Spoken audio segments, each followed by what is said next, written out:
Donc aujourd'hui dans cette vidéo, je vais vous parler d'un deal foireux que j'ai fait en 2024 en option croisée.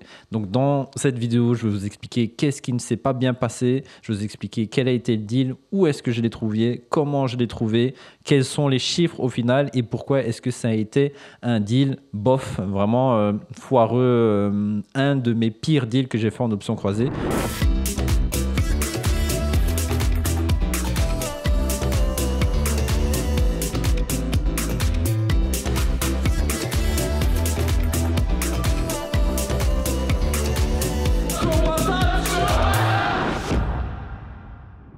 Aujourd'hui, je suis environ à 14 options réalisées et comme ma mère me disait, on ne gagne pas toujours et c'est ce que je voulais vous partager dans cette vidéo. Donc n'hésitez pas à mettre des likes si vous aimez ce type de contenu très important. Comme ça, on peut vous raconter aussi les moments un peu plus difficiles dans le parcours d'investisseur.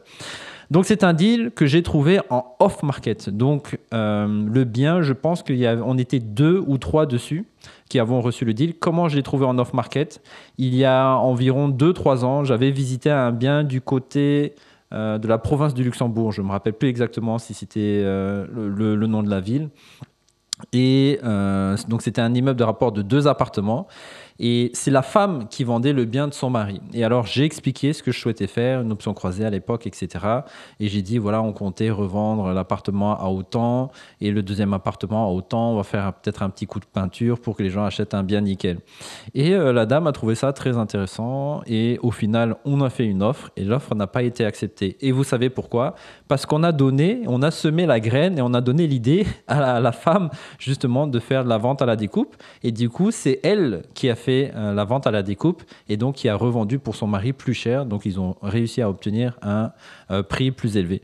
Et donc super. Donc enfin bon voilà, je l'ai pas pris, je l'ai pas mal pris. Je dis ok, bon ça fait partie du jeu aussi des options croisées. On donne les idées et vous allez voir que c'est pas une mauvaise chose. Moi dans ma philosophie, voilà, je crois un peu au karma. Quand tu donnes, tu reçois et vous allez voir que plus tard, ça m'a permis de recevoir quelque chose.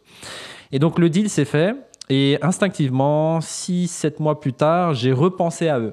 J'ai repensé à eux et j'ai envoyé un mail à cet agent immobilier et je lui ai dit comment s'est passé vos deals, est-ce que ça s'est bien passé?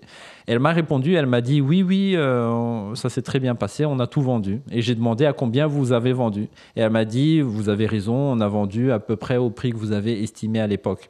Et donc j'ai envoyé un mail, félicitations, etc. 2-3 mois après, elle me recontacte et elle me dit, est-ce que vous êtes toujours intéressé pour des immeubles de rapport province du Luxembourg? Donc ici, c'était Arlon. Moi, j'ai dit oui, bien sûr, pour de la vente à la découpe, option croisée. Elle connaissait ma stratégie.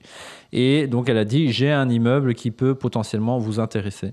C'est un immeuble de 2 appartements que j'ai obtenu à 360 000 ou 365 000. Je crois que c'est 360 000 de mémoire. Donc, en bon état. Donc, ceux qui connaissent un peu Arlon, les appartements se vendent rarement en dessous des 200 000 ou on est peut-être à 190 000.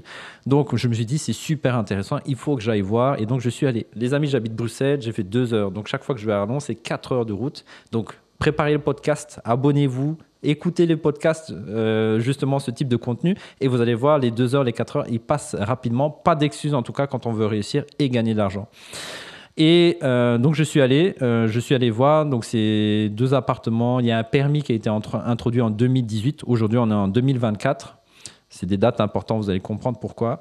Et alors, elle me dit, le permis autorisait la division en 2 unités, mais sous certaines conditions. Que le bien soit en ordre pompier et une autre condition dont je ne me rappelle pas, je crois que c'était au niveau de la terrasse. Mais enfin, bref, il y avait donc des travaux qui étaient nécessaires à faire. Mais le bien était nickel. Et alors, le propriétaire, si j'ai bien compris, était un ami de son mari. Vous voyez comment on rentre dans le réseau, comment on tisse les liens, toujours dans la bienveillance. Et simplement, à mon avis, le fait d'avoir relancé la personne a fait qu'au final, je suis arrivé à trouver ce deal. Et je crois que je suis en concurrence. Alors, j'ai jamais su si c'est vrai ou pas. Apparemment, il y a 1 ou 2 autres investisseurs qui sont en concurrence avec moi sur ce deal. Ils connaissent mon projet et donc, je fais une offre en option croisée. Offre acceptée à 360 000, nickel. Tout le monde est rassuré et je décide de travailler avec mon notaire. Notaire du vendeur est là.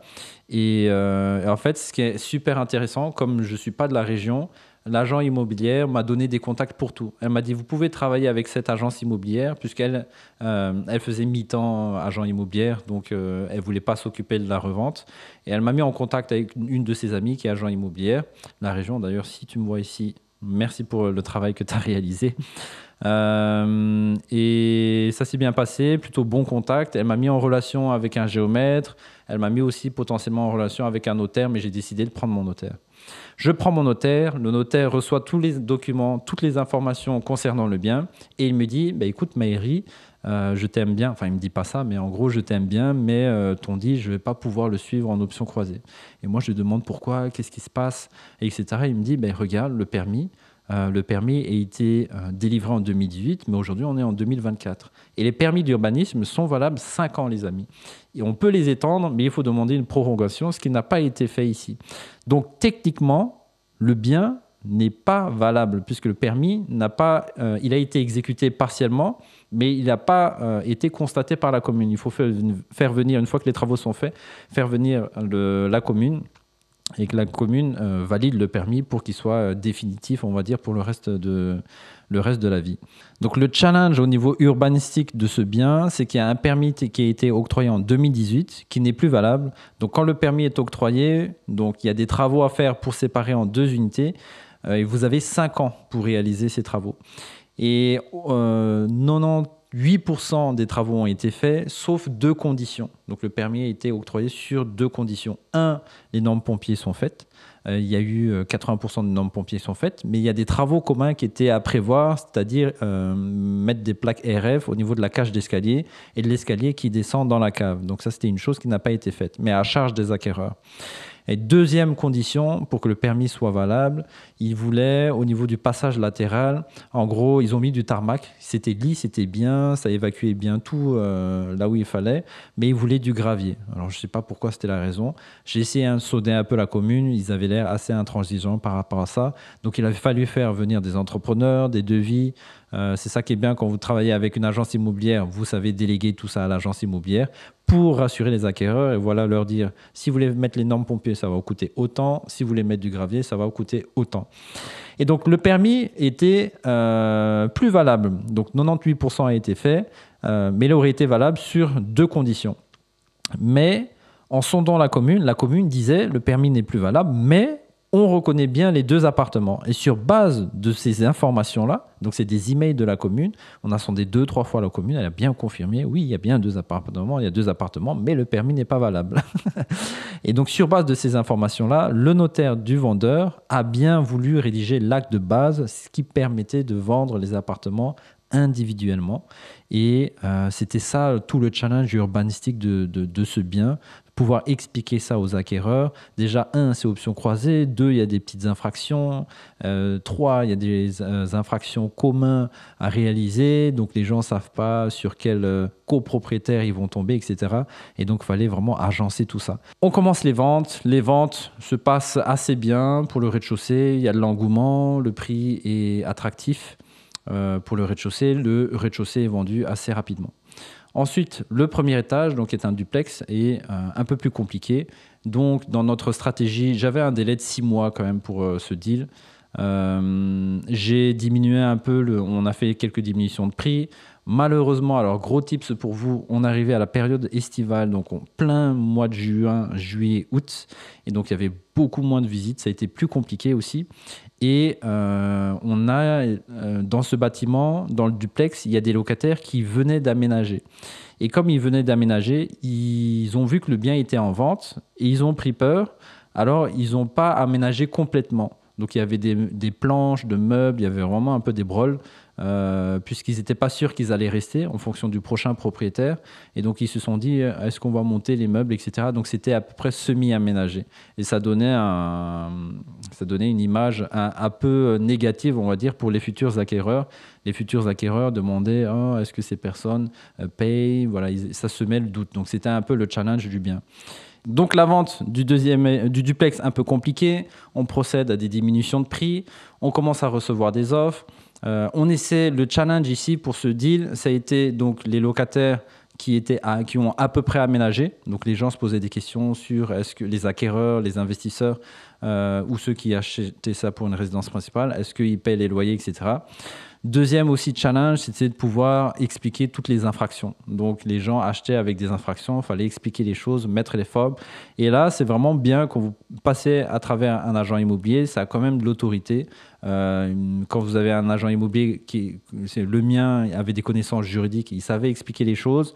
Certes, ça refroidissait une partie de la population, mais une autre partie était quand même intéressée. Au final, j'estimais faire une plus-value au minimum de 40-50 000 euros sur ce deal. Malgré toutes les diminutions de prix, on a quand même trouvé un acquéreur en connaissance de cause. Il a tout compris. C'est super intéressant parce que mon agence est forte en termes juridiques et donc c'est elle qui a rédigé les cessions d'options.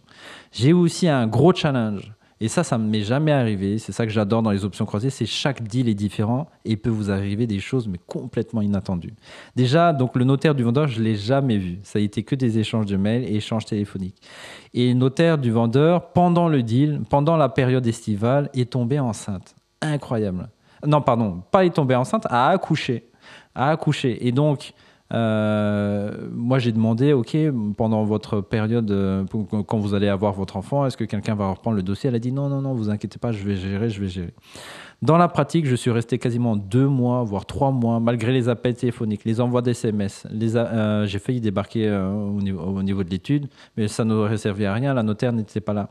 Personne n'a vraiment repris le dossier et donc je suis resté sans réponse. Un délai pour signer les cessions d'options pendant au moins 2-3 mois. Donc ça a fortement ralenti le deal malgré que j'avais 6 mois, plus les ventes un peu compliquées. J'ai dû brader les prix et prendre des décisions. C'est ça qui est intéressant aussi dans les options croisées, c'est qu'il faut trancher, il faut décider et il faut prendre les bonnes décisions. Il n'y a pas vraiment de bonnes décisions, il y a des décisions et des conséquences. Et j'ai pris la décision vraiment de brader le prix de l'appartement. Et donc, au final, je m'en sors avec une plus-value brute de 25 000 euros. Donc, les 260 000, j'ai revendu tout à 285 000, donc les 2 appartements. Les 360 000, j'ai revendu tout à 385 000. Mais il faut compter dedans environ 3,6% de commission d'agence. Donc, j'ai le décompte ici sous les yeux. Donc il fallait enlever 8 470 de commission plus 5 216 de commission. Ne rentrez pas dans les calculs, il y a eu des frais de division qui ont été partagés, etc. Et on se retrouve avec un bénéfice net de, petit roulement de tambour, 9 570 euros. Donc qui est la plus petite plus-value que j'ai réalisée en options croisées. Alors c'est quand même bien. Mais je trouve pour la charge mentale que ça a été, c'était pas intéressant. J'aurais préféré me concentrer sur un autre deal, peut-être plus proche de là où j'habite, donc à moins de 2 heures, peut-être à 1 heure, 1 heure quart, peut-être max. Organiser moi-même les visites et qui m'aurait rapporté plus parce qu'ici, il n'y a que 2 unités, mais il y a eu beaucoup de charge mentale à cause des urbanismes, des locataires, des notaires. Il y a eu plein de choses qui sont arrivées et au final, le gain ne valait pas le coup pour moi. Mais bon, c'est pas grave. Ça m'a permis de rebondir évidemment sur un autre deal. Donc, mon objectif dans cette vidéo, c'était de vous montrer que pas tout est toujours rose, pas tout se passe comme prévu.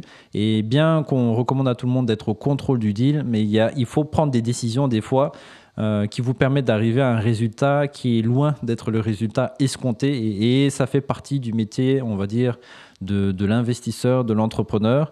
Et l'objectif de cette vidéo, c'était un peu montrer ce côté plus challengeant, plus difficile, qui fait partie d'une enveloppe. Mais globalement, je suis complètement satisfait des options croisées. Et let's go, formez-vous, allez jusqu'au bout, lâchez rien. Mindset Viking, ciao! Pour plus d'astuces, pour les plus motivés, venez nous rejoindre pendant nos événements. Rejoignez la communauté Le Club Initiation. Les liens sont en description. On se retrouve sur terrain, chaud patate pour investir.